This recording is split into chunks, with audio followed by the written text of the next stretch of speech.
On Wednesday the 22nd of November 2023. I'm going to install in this ZEN series even my pulley if I can undo those bolts. Maybe I'll even try to put in that third battery with the cables in the back and see if everything charges and go for a test drive to maybe get some cash back and something warm to eat, which I haven't done for a while. I've been brushing my teeth less because it's more effort. And I spent 50 minutes recording a conversation with the bank that's been stealing from me. And I'm pretty sure that they're not going to solve it or really feel guilty, or and they might even decide that they feel justified stealing, even with this evidence that I'll post online and send to whatever minister is supposed to make sure we don't get robbed by our banks. I'm pretty sure I don't know if they'll feel justified to keep, my mother's early Christmas gift to me, but they'll have a lot of fees to reimburse, especially in all the time they haven't made any efforts to contact me. So we'll see. And, my phone might ring from a branch if their phones work in the meantime. So I could record that with this phone, maybe. And hopefully it's not too long. But anyways, I'm back to this.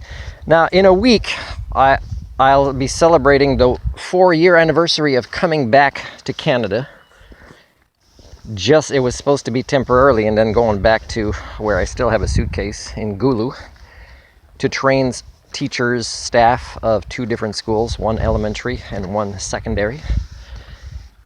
And that never happened. So my human rights have been violated constantly in Canada since then, a country that does not follow the rule of law. It takes advantage as much as is culturally acceptable. So I blame the majority of you who make this culturally acceptable, who don't live the life of accountability that I live. And some of you reside in a province that is French, I'm not going to name it, where you're quite happy to continue to not know what the French word for accountability is, including judges and politicians. I'm not making this stuff up. It's all documented. Now, let's say I don't leave. And by the way, one way I could leave, because if I leave a third time, and I'll post some more data about Norway and how ridiculous they were at breaking their own policies and sending me back to Canada. And it's, it's recorded, it's evidence. Still they do it, and they send me the data, because supposedly I'm the one with mental illness, supposedly. And I'll post that again. But if I stay here longer, I'm just gonna let you know right now, before Christmas here, I'm posting this series, is I will go even heavier in the transparency of what it's like for an Homo sapien living in a cultural dead end like Canadian proto-society. And again, I'm not saying it's the worst in the world or the best.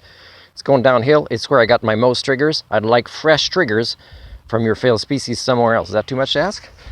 So if I decide to do Asylum-Tourism, because when I leave a third time, I tell you, I won't want to be coming back. I won't want to give Canada a strike 3, because it'll be pretty nasty. If I come back here, if anybody forces me to come back here after that, I'm definitely going to be pressing charges, just one place for everything. And again, you might say, oh, you're crazy. I'm crazy to care about your kid's generation more than you do? All right, if you think I'm the psychiatric one, if you think I'm less than human as compared to you, sure. We'll see what happens when we talk to each other in a public setting like in court, where you'll have no choice. Because so far BC is avoiding facing me in court, and so is the province of Quebec. So what is asylum tourism? It's when you're an independent social scientist who's still collecting data about the human condition, and who also kind of still hopes for the impossible to find a community to actually allow me to be an Homo sapien there and be of service and maybe fall in love. That's the 3 reasons. So if I ask a place for asylum right when I arrive and they don't want it, because they don't want to set the precedent, because economically they'll be like at war with Canada, and that's more important than human rights, then I'll just say, don't ship me back to Canada. You can pay a plane ticket at where you think would be more likely. And then the next one, more like, I'll be traveling for maybe the rest of my life where I don't pay plane tickets. It'll be all countries who don't want, this might be what would happen with Jesus. With Jesus, you talk too much. Can you can you just tone it down a bit? That's what Christians would say if he ever came back. They'd say, oh yeah, come on, tone it down. Otherwise, we might, get the hospital to pick you up or something. So anyways, so as I travel, and when you reach these levels and you got the resilient human thinking tools and skill sets that you can continue this, and still not die or get mad or lose it, then that's my only choice, right? And I'll continue to do this because that's what you want to do to an Homo sapien. So let's see what happens in the future.